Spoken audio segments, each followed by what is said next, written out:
when motion capture really 100% was like a funny bodysuit with ping pong balls or equivalent, did they give you a dance cup to wear? They did. They didn't, but I would love to have had one, I'm sure. Andy Serkis, welcome to Bullseye. I'm so happy to have you on the show. Thank you very much. Lovely to meet you, Jesse. So, Andy, you have been working on this Animal Farm film for a long time. What seems like most of my life, I have to say. What are we talking about? Like a decade plus, right? Yeah. I think I started thinking about this in 2011 when we were shooting the first film, Planet of the Apes. Actually, that's where the idea came to me. But although my history with the book goes right back to when I was 11 or 12 when I first read it and was completely kind of smitten with it and blown away. It's one of those first books, isn't it, Jesse, where you I think as a young adult or just a child becoming somewhat more grown up, that you kind of start to question things. You know that this story is about something else other than a tale of animals. And although maybe at that time I wasn't certainly fully aware of the political side of it so much, we were learning it at school, so that became more obvious as time went on. But when I was first reading it, it was with the innocence of a young child, thinking there's things at play here that I don't fully understand. And I think it was one of those first books that really did that to me. You know, when you start to realize that the world is perhaps not so much a safer place. It's a really spare and intense book. How do you decide what the tone of an animated film based on it is? Well, it's a good question. And really where it all started out, when we started to think about making the film, it wasn't going to be an animated movie at all. The history of it came from when I was working on the Planet of the Apes movies, and using performance capture. And it was one of the first films, other than Lord of the Rings, where we were beginning to use like arm extensions to create the apes that we were portraying when they were quadrupeding. It really brought back a memory for me of going to see a theatre production of Animal Farm at the National Theatre in the UK back in the 80s. And there were these actors on stage with masks and short crutches, sort of quadrupeding about.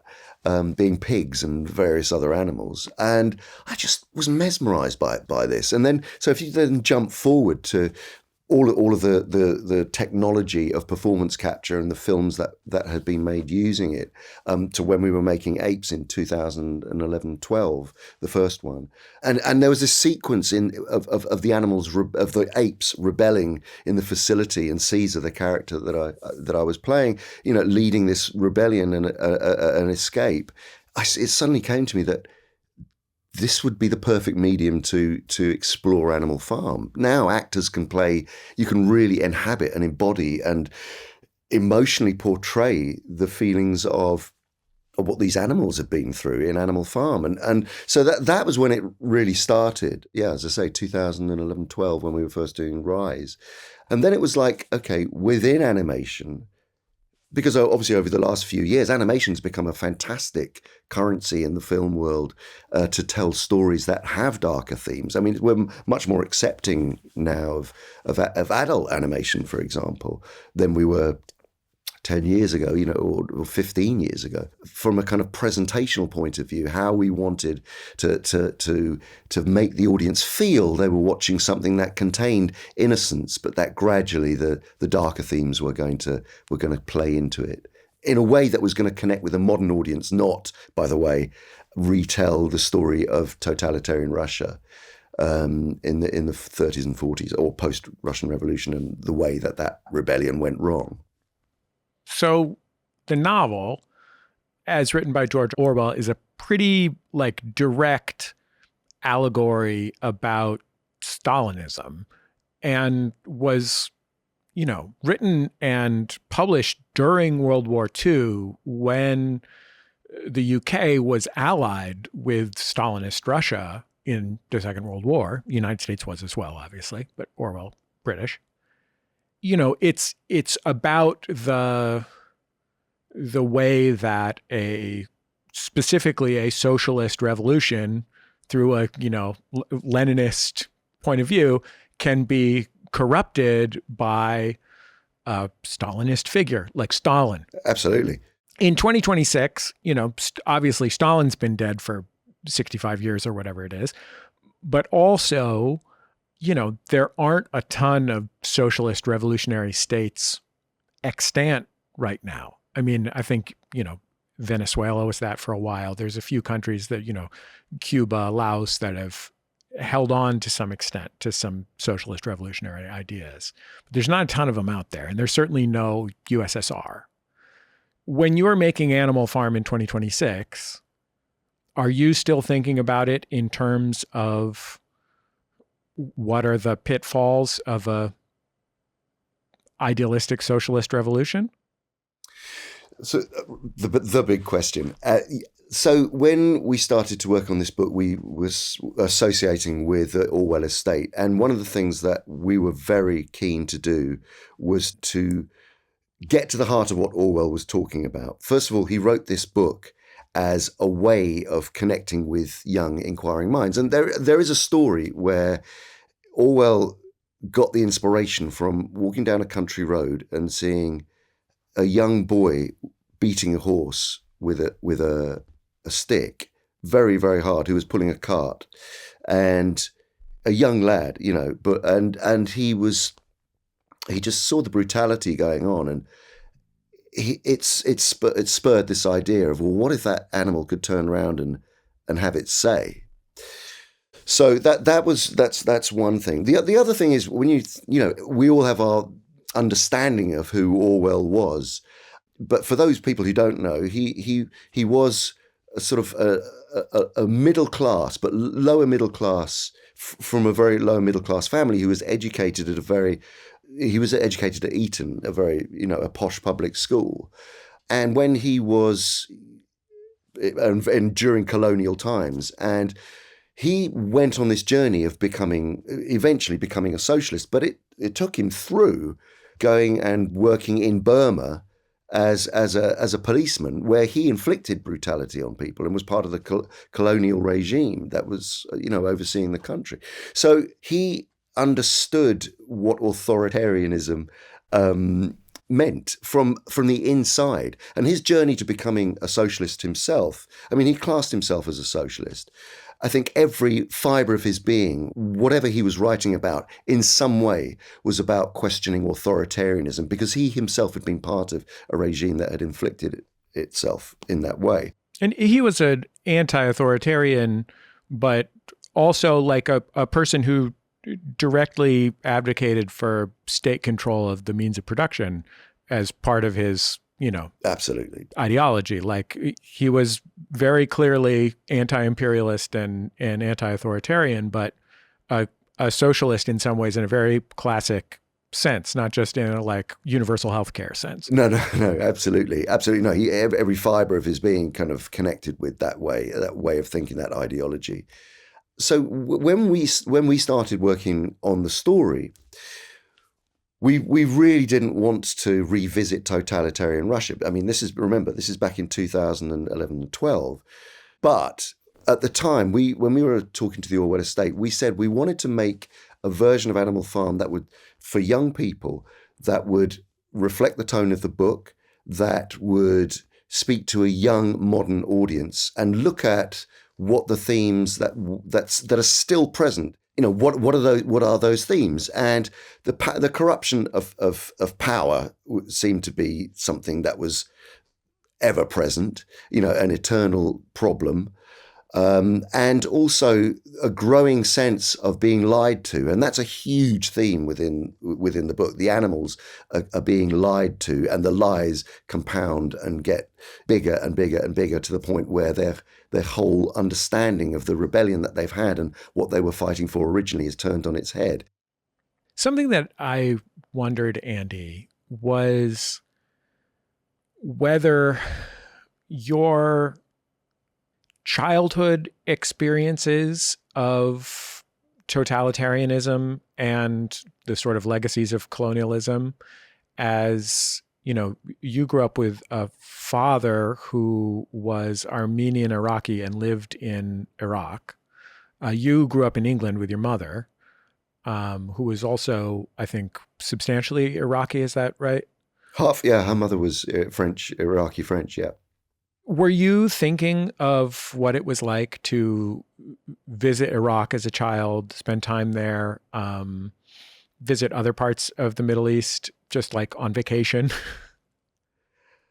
Well, certainly, whilst I was growing up, the Ba'athist Party and Saddam Hussein were growing in strength and power, and we were witnessing at close quarters, we were witnessing what that was doing to the country and what that was doing to anyone who was associated with the West as well, or were believed to be associating with the West in any way. And so my father actually did. He was a doctor, and he built a hospital in Iraq with three other founding doctors, and they wanted to create a hospital that was for everyone. There was a huge disparity between the wealthy and the poor, obviously, in Iraq at the time, and he wanted to create a version of a hospital which treated everyone regardless of their means. And as this hospital was built, the Ibn Sina Hospital in Baghdad, which actually still exists. I mean, and that hospital itself went through a journey of being a place for everyone to being a hospital that was only for Ba'athist Party members, including Uday Hussein, Saddam Hussein's son, before it became taken over by the US and was in the green zone and were used as a military hospital. But during that part of my life, when I was about 10 or 11 years old, my dad was actually arrested by the Ba'athist Party for fear of, them believing him to be a British spy, and he was held in captivity for some time. So we did sort of witness that at close quarters, and some of his fellow doctors, were actually treated even worse, and in one case it was deadly. So yes, there was a sense of growing up with it for sure. It must have been, no matter what your father was doing in Baghdad, difficult and alienating to have a dad who was many thousands of miles away. For sure. That's certain. I mean, I literally, whilst I was living at home, I think I saw my dad for 8 weeks of a year, 2 weeks at Christmas, and then 6 weeks in the summer holidays, and that was the only time I ever saw him. And so by the time he came back to live in the UK, I'd well gone. So it was an interesting relationship. Let's put it that way. I read that you really struggled emotionally as a kid. Is that so? I don't think I struggled emotionally. I mean, look, I didn't. I had a very comfortable upbringing, and I suppose it was always a conundrum that you always feel, I didn't feel like a totally British person. I felt like I belonged to nowhere in particular, and that, I suppose, I felt like I had an international passport in that way. I wasn't from anywhere, therefore I could be anyone. And that certainly, when I became an actor, was something that I found to be very useful. That I'd had a slightly more worldview than just growing up in one place. But I always did. I suppose I always hankered after an identity of being solidly from one place, and knowing. Like my wife grew up in Manchester, and there's a sense of being grounded if you're brought up in a close community where where everyone is, and it's a small community. I think there's a greater sense of knowing oneself in a way. But I just had, it was our norm. So, traveling backwards and forwards to the Middle East, and I was very lucky looking back. I managed to visit, lots of countries in the middle of Syria and Egypt and Lebanon and all of these places where we would go and visit, and spending chunks of time in Baghdad and different parts of Baghdad and sort of Iraq rather, was a real education. Looking back at the time, it was disorientating, and I did feel like I didn't really know where I was coming from in a way, whereas other people felt very solid. but looking back, I'm actually more grateful for it, I guess. I think that is like a really common thing that I hear from actors, comics as well, that to grow up in a situation where you feel like you are to some extent masking or accommodating or presenting, making choices to present yourself in order to connect yourself with the people around you, is something that not everyone grows up doing. I mean, like to a certain extent, yes, but like some people are in a situation where, as you said, they're grounded, they're acting like themselves in a fundamental way that they're not constantly looking around trying to figure out how to be on safe ground or steady ground in the current context, right? We hear it a lot. A lot of people are military kids, for example, right? Where they move around. Yep. When do you think you found that coping skill gave you an advantage as an artist? That's a really good question. When? I don't remember. Well, I do. I mean, I'll give you an example. As parents now, we want to make things easy for our kids. I think we try and pave the way for them in many ways. And my parents their viewpoint on what a job should be did certainly not include becoming an actor for a second. It was like, you will get a proper job. And when my dad was coming home and kind of, you could see that. I mean, I wanted to be an artist before I became an actor. I wanted to paint. That was what I loved doing. I don't even know where that came from, but that was like, you're gonna be, a proper office job or something like that. And it was just like, they could see me veering well off the tracks when I was just interested in painting and making stuff. And eventually, when I went to university to study visual arts, which they were horrified at, I reached the end of my first year. And during that first year, you had to do a subsidiary course, which I ended up doing in theatre studies. And I'd started making props and building sets and designing posters for shows, and more on the backstage, but creative backstage kind of elements of putting on theatre. And then I started to act. Andy, I can imagine that your parents were delighted that you had developed a backup plan to painting. Yeah, well, absolutely. It was just, well, actually, I said to them, I'm actually going to study graphic design because it just sounded a little bit more serious than visual art, yeah, you can get a job as a graphic designer. Okay, great. And then by the end of the first year, I'd started acting, and then I did a role in a play that completely blew my mind, and I kind of felt this ability to totally transform and become someone else, and it was like a drug, and it was incredible. And I remember ringing them up going, it's all right, Mum, Dad, I'm not going to do visual arts anymore. I'm going to be an actor. And tumbleweed and that silence and kind of like what must have been utter horror down the other end of the telephone.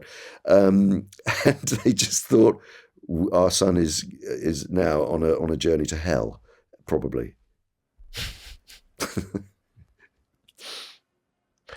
I mean, I think for a lot of people who grew up in some form of alienation, whatever it was, I'm speaking broadly, but like the fact that acting offers not only the chance to, choose your face to the world or experience the world through the eyes of others or whatever, but also the opportunity to have access to a world where part of your job is to be part of an immediate family of professional convenience. Like if you're in a cast, if you're in a show, you are in community with those people 100% or the whole thing doesn't work. And you just get real used to that real fast. And to have access to that kind of belonging can be really meaningful. Absolutely, 100%. I mean, that is the beauty of it. When you're working on a project, they are your family. That wherever you are, the family there's a code, everyone understands it, you come together to create something, whether it's theatre or film or a video game or whatever it is in this realm, and everyone knows each other, they can see each other, they can understand each other, they empathize with each other, and then on top of that you're creating something which is about empathy, which is about understanding other and understanding other people's lives and other people's stories, and coming together to in an allegorical way say something about humanity. And that has been the other joy, and then as a director and on the other side of the camera too, working with crew. I mean, when you're working with a cast, both obviously in a theatre cast, you're quite a small family, and when you're working on a film as an actor, you're working, again, most of the time within a small family, the people that you're playing opposite and the lives of the characters that they're playing and the emotional journeys that all of those characters are going on. But when you're working with, which I've had the joy to do, working with, a visual effects team and art department and, all the aspects of filmmaking, your family it increases in size, and therefore your experience of shared storytelling increases in size. Andy, obviously a huge part of your career, both as an actor and as a producer and director, is deeply tied to technology. You're by far the most legendary motion capture actor who's ever existed. And, your production company has been focused on technology and how to use it forever. Motion capture is obviously a way to directly translate human choices into art that requires technology, right? Like at a certain point, it's a way to turn a person's acting choices into a giant gorilla on the screen. Technology's relationship with filmmaking has changed pretty dramatically over the last 3 years, let's say, with the development and growth of generative AI, which essentially lets computers eat human creative choices and spit out the choices that they predict a human would make, broadly speaking. How do you feel about that change, which could have great value in some ways, but is also really scary for human artists? I mean, I always liken this story to the birth of flight, for instance. When the Wright brothers were creating the first airplane that was taking off, it was 1905, I think, somewhere around there. And then in 1914, and between 1914 and 19, this incredible machine that had been invented to allow mankind to soar above the clouds and look down and have this incredible experience and travel long distances in short times was suddenly being used to bomb and kill and drop gas and, used in a very negative and deplorable way. So without being overly dramatic, I liken AI and the use of AI to it being about any sort of advancing of technology and the creative mind. It's all in the hands and minds of the beholder. So if you want to use it in an exploitative way, in a negative way, in a way of stealing people's art, in a way of regurgitating, to create fake news and pornography, that is a choice. So I suppose what I'm getting at is, this is a new frontier now, and AI is it's been stigmatized already. It's been talked in extremes. It's now talked in in an extreme way. It's either brilliant and it's going to be the savior of the human race, or it's going to destroy the human race. So I think. In the same way that performance capture and motion capture was sort of demonized as taking people's livelihoods away, there are complexities and there's nuance in all of this discussion. But I do think that the world of AI can and is being used in really ultra creative ways to tell stories. I don't think we should shy away from it, because it's got to be handled by creatives who really care and who are going to be empathetic and use it in a way which isn't going to be exploitative. So that's sort of where I'm at. I mean, that's where I sort of sit with it at the moment.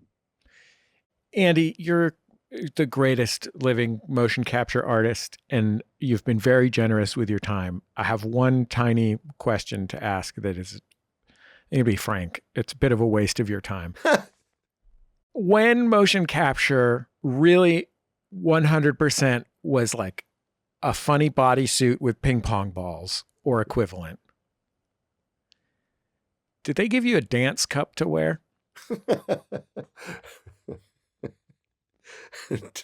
They didn't, but I would love to have had one, I'm sure. I mean, the thing is, look, I count myself incredibly lucky to have been at a moment in time when, and I have done some incredible dances, by the way, wearing my motion capture suit, with lots of different characters. But I came into it at a time. I just happened to be at the right place at the right time. Peter Jackson wanted this character of Gollum to be driven by an actor, to all the choices on set be driven by an actor. It was very, very early stages, and whether it was going to work or not as a technology. And for a lot of it, it was actually rotoscoped. There were multiple passes on performance. Some of it was performance motion capture. There was no facial capture at that time, but they filmed my facial performance, and then sort of with Gollum's newly designed mask that actually looked more like me when we started to move in that direction. It was started to take shape as an art form. King Kong was the first time we really used facial capture, and it's grown and it grows and has grown from being purely capturing physicality from motion capture to on for instance on the Apes movies, where you're capturing audio, you're on set, you're capturing it all together at the same time with the other live action actors, and we now call it performance capture because it is that. So I just count myself incredibly lucky that I've been at the really sort of the driver of the Formula One racing car that has taken us through these last 25 years. And so I don't know about a cup for dancing, but I do feel like I've been involved in several Grand Prix races with an amazing team that you pull into a pit stop and who rebuild you, put you in, and send you off on your way. And for that, I do stand on the shoulders of giants. When you said you felt incredibly lucky, 100% certain in this chair that you were about to say you felt incredibly lucky to get into performance capture at a time when you got to wear the ping pong balls and that bodysuit really showed the details of the human body to the other people on that set. The real specifics of the human body. Absolutely. I really, yeah. I do. I enjoy that. Including the most intimate specifics. Oh, yeah. There's no shame there. No shame there. No, it was... look, the first time I walked onto the Lord of the Rings set was halfway up a volcano in a very thin lycra suit with 200 crew who didn't know why I was there or what the hell I was doing, and Peter Jackson laughing his socks off at me. That was my first day in 2000, halfway up Mount Doom on the third film, my first scene. So... Well, Andy Serkis, I'm so grateful for all the time that you've given us. And it's so great to get to talk to you. Thank you for coming on Bullseye. Thank you. Thanks for having me. It's great to meet you, Jesse.